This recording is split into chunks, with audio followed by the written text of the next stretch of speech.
Para culminar, entonces, nos quedaba por especificar cómo va a cumplirse las condiciones de equilibrio de Gibbs-Donan en caso de que yo quiera plantear que haya un intersticio que tiene muy pocas proteínas, como siempre es real, y una célula que tiene una gran concentración de proteínas. Eso también es otra realidad que es inevitable. Entonces uno diría, aquí no hay microporos a diferencia de lo que hay en el plasma del intersticio. Por lo tanto, aquí no podemos decir que pasa con una facilidad brutal los iones y tendría que haber transportadores a través de la membrana. Las células, para propósitos prácticos, se mantienen impermeables porque lo que entra de sodio por acá, correcto, lo saca la bomba de sodio por acá, gastando ATP, y lo que sale de potasio por los canales de fuga, lo mete la bomba de sodio, potasio ATP, ASA, de forma tal de lo que entra sodio y sale potasio, lo saca el sodio de la bomba y lo entra el potasio acá, y aunque esto se mueve en forma neta, está quieto en el sentido de que esto, si está a menos 80 milivoltios, por decir un valor, esto no se está moviendo, está en reposo esta célula en un estado estable. O sea que para proyectos prácticos, aunque entre sodio y salga potasio, es como decir que lo que entró salió y lo que salió entró, y en eso se mantiene en forma neta.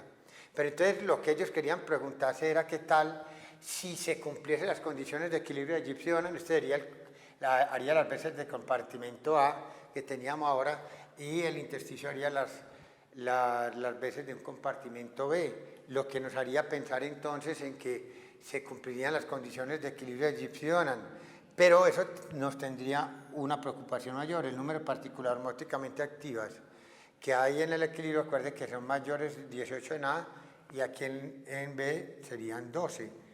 ¿Qué nos diría eso? Que hay una tendencia osmótica a entrar agua al interior de la célula, que es donde tiene mayor número de partículas osmóticamente activas.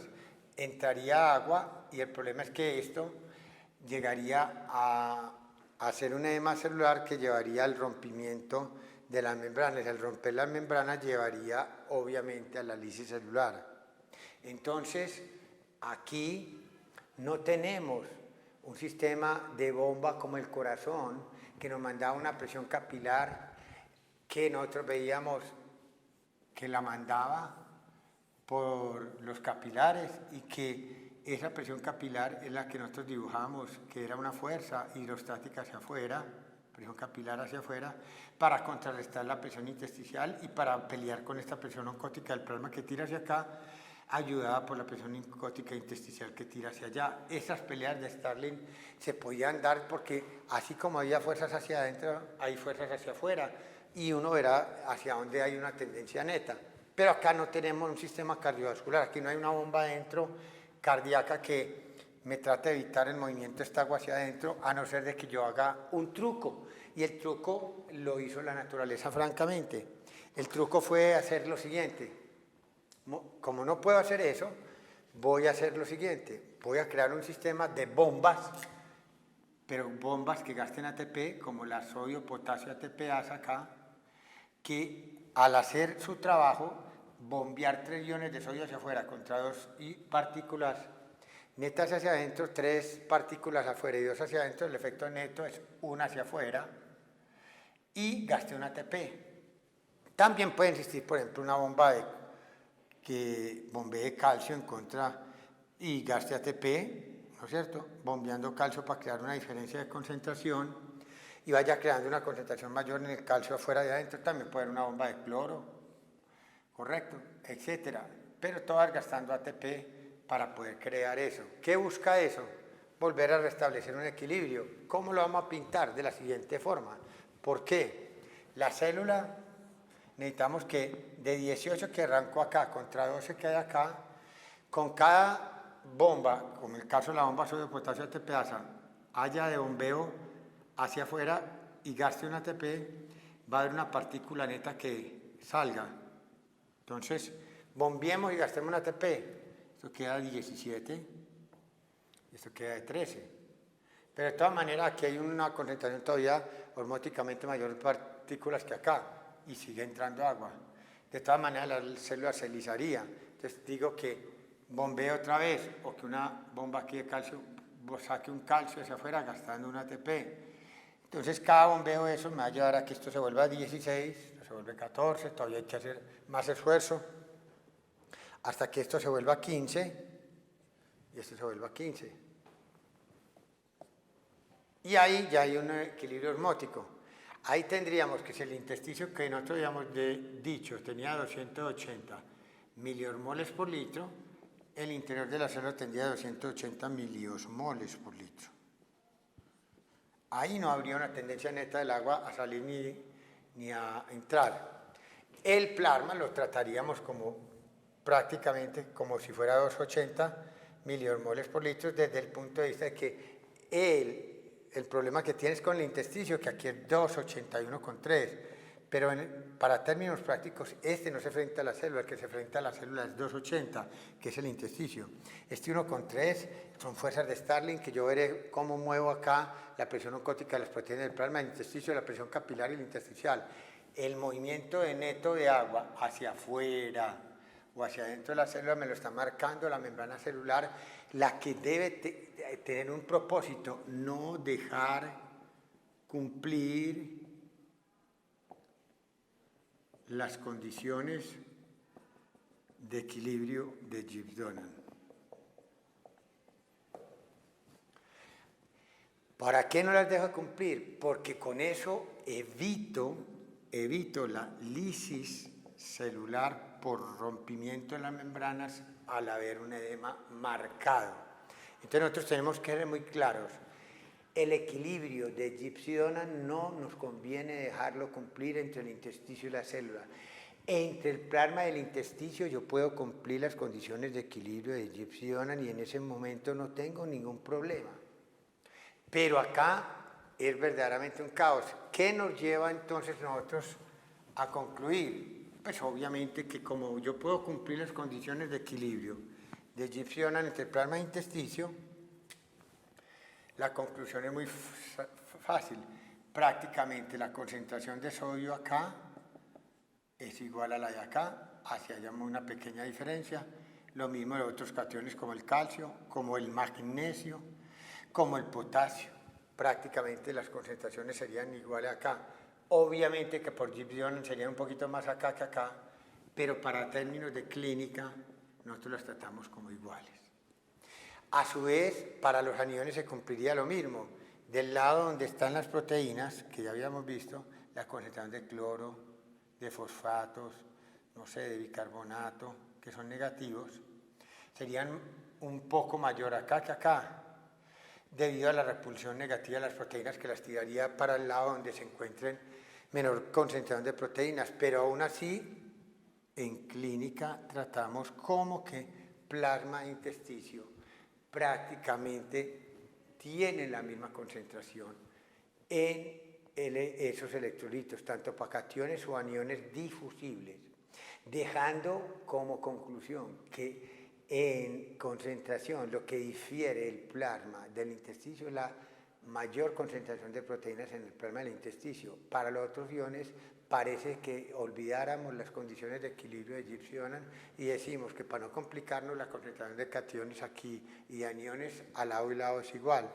Recordemos también que tampoco es para despreciar el hecho de que aquí hay proteínas que no son una concentración muy grande, pero sí hay una concentración ligera de proteínas que hace que Gibbs-Donan inicialmente no lo habían tenido en cuenta, que el intersticio, que era el compartimento B que vimos acá, pues de todas maneras algo de proteínas tiene. Ellos no le colocaron por facilidad para ellos ir sacando sus conclusiones. Entonces, plasma e intersticio muy parecidos, tan parecidos que lo juntamos en un concepto que se llama LEC, que es la suma de lo que haya en el plasma más el intersticio. Es decir, dos compartimentos los llamamos un solo compartimento, reunidos en este nombre, precisamente porque son muy parecidos en su composición. Y lo único que los diferencia en su composición es verdaderamente una distinta concentración de proteína al lado y lado. Pero cuando yo llevo a hablar del líquido intracelular versus el líquido extracelular, yo sé que esto por litro tiene 280 miliosmoles por un litro. y que esto tiene 280 miliosmoles por un litro. Eso es real, es decir, tiene la misma osmolaridad. Si tiene la misma miliosmolaridad, el agua neta no va a moverse ni de acá para acá, ni de acá para acá. Hay un equilibrio osmótico, porque la ósmosis no se da si no hay una distinta distribución de concentraciones de soluto al lado y lado de una membrana que es permeable al agua. La membrana de la célula es permeable al agua porque tiene acuaporinas. Esas acuaporinas se dividen en dos tipos de poros, unos que dejan pasar únicamente agua y otros que dejan pasar agua y unos pequeños solutos a este nivel. Pero el hecho es entonces que si yo analizo estos 280 contra estos 280, son muy distintos, así el valor sea numéricamente igual. Aquí en líquido intracelular tengo una gran concentración de potasio. De estos 280, potasio es esto. Aquí tengo una baja concentración de sodio, aquí tengo una alta concentración de sodio.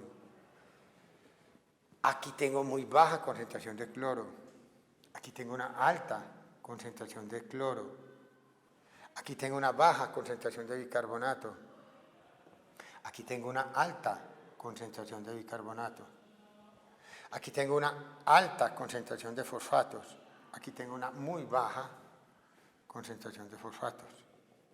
Lo mismo podríamos ver como sulfatos, aquí tiene una concentración de sulfatos muy baja. Entonces uno va viendo, aquí tengo una muy baja concentración de calcio, aquí hay una alta concentración de calcio. Y eso, así se llamo distinto a que esto es distinto, no que sea potasio distinto a potasio, sino que es distinto la distribución. Aquí es mucho, aquí es poco, aquí es muy poco, aquí es mucho el calcio.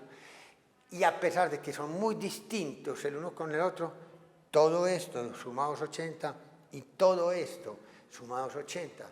Y eso es lo importante, porque la ósmosis no hace diferencia de que este sea eso, lo que interesa es la concentración total, que es el N sobre el B, que es la concentración, y en ese sentido son iguales. Con eso yo tolero que el líquido intracelular y el líquido extracelular tengan una composición en volumen constante, que no vaya a dar una tendencia, ni que entre marcada cantidad de líquido al interior de la célula que haría un edema celular, ni una salida marcada de líquido del interior al exterior que haría una deshidratación celular.